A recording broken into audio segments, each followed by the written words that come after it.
नमस्कार, आप live cities देख रहे हैं। मैं हूं जय शुक्ला। देखिए, रोहतास में 5 थानेदारों के खिलाफ बड़ी प्रशासनिक कार्रवाई की गई है। ये कार्रवाई इसलिए की गई है कि इन्होंने हाईकोर्ट के द्वारा जारी किया गया आदेश को नहीं माना था और इसी एवज में अब एसपी ने इन्हें सस्पेंड किया है। इसके साथ ही एक को शो कॉज नोटिस भी जारी किया गया है। दरअसल मामला हम आपको पूरा बताते हैं। तो हाईकोर्ट का आदेश नहीं मानने पर सासाराम के 5 थानेदारों को एसपी ने सस्पेंड कर दिया और एक के खिलाफ शो कॉज किया है। पूरा मामला रोहतास जिले के करहगर प्रखंड के रीवा गांव में एक 50 डिसमिल भूखंड पर अतिक्रमण हटाने से जुड़ा हुआ था। 2018 में हाईकोर्ट ने इस मामले की सुनवाई शुरू की और तब से अब तक कोर्ट ने 2 बार अतिक्रमण हटाने का आदेश दिया, जिस पर कोई कार्रवाई नहीं हुई। इसके बाद हाईकोर्ट ने अपने पिछले 2 निर्देशों के पालन नहीं होने पर रोहतास एसपी को निर्देशित कर इस दौरान करहगर थाने में तैनात रहे 5 थानेदार और सीढ़ी में तैनात 1 थानेदार सहित 6 पर कार्रवाई को कह दिया।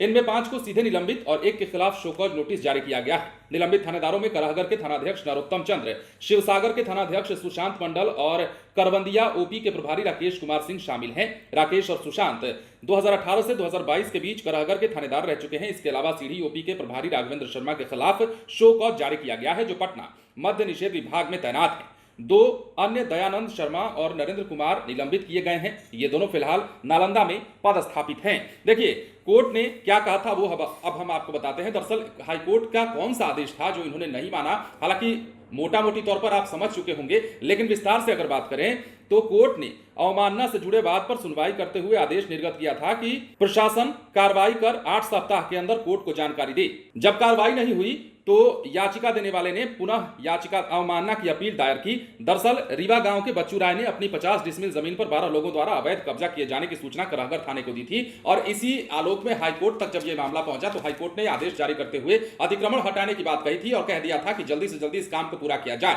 लेकिन ये जो थानेदार हैं, अलग अलग थानों में जो पदस्थापित थे, जिनके अंदर में ये काम आता था, उन्होंने इस काम को नहीं किया, जिसके एवज में अब एसपी को संज्ञान लेना पड़ा है। हाईकोर्ट ने तत्काल ही एसपी को निर्देशित किया कि इन लोगों के खिलाफ कार्रवाई कीजिए। हाईकोर्ट का आदेश इन्होंने नहीं माना है। बार बार कहने के बाद भी अतिक्रमण को लेकर कोई कार्रवाई नहीं हुई है, जिसके एवज में अब रोहतास के एसपी ने इन 5 थानेदारों को सस्पेंड किया है। इसके अलावा 1 के खिलाफ शोकॉज जारी किया गया है और पूछा गया है। तो बड़ा मामला हुआ है, बड़ी प्रशासनिक कार्रवाई की गई है रोहतास में। देखिए, यदा कदा देखने को मिलता है जब इस तरह की कार्रवाई प्रशासनिक तौर पर की जाती है, लेकिन अब हाईकोर्ट का चूंकि आदेश था और हाईकोर्ट के ही कहने पर एसपी ने यह बड़ी कार्रवाई की है और 5 थानेदारों को सस्पेंड कर दिया गया है। अब देखने वाली बात है कि इन थानेदारों के खिलाफ अगला कदम जो है वो क्या उठाया जाता है। क्या इनके खिलाफ केस चलेगा या इन्हें हाईकोर्ट के द्वारा फटकार लगाकर इनको रहम दी जाएगी? बहरहाल देखने वाली बात है कि आगे क्या होता है। फिलहाल बड़ी खबर रोहतास जिले से निकलकर सामने आ रही है, जहां पर 5 थानेदारों को सस्पेंड कर दिया गया है एसपी के द्वारा और यह मामला जुड़ा है 2018 से ही अतिक्रमण को लेकर के यह मामला का था, जिसका आदेश हाईकोर्ट के द्वारा दिया गया था, लेकिन बात नहीं मानने के एवज में इन्हें यह सजा मिली है। बने रहें लाइव सिटीज के साथ। यदि अब तक आपने हमारे चैनल को सब्सक्राइब नहीं किया है तो सब्सक्राइब कर लीजिए ताकि हम आपको खबरों से अपडेट रख सकें। धन्यवाद।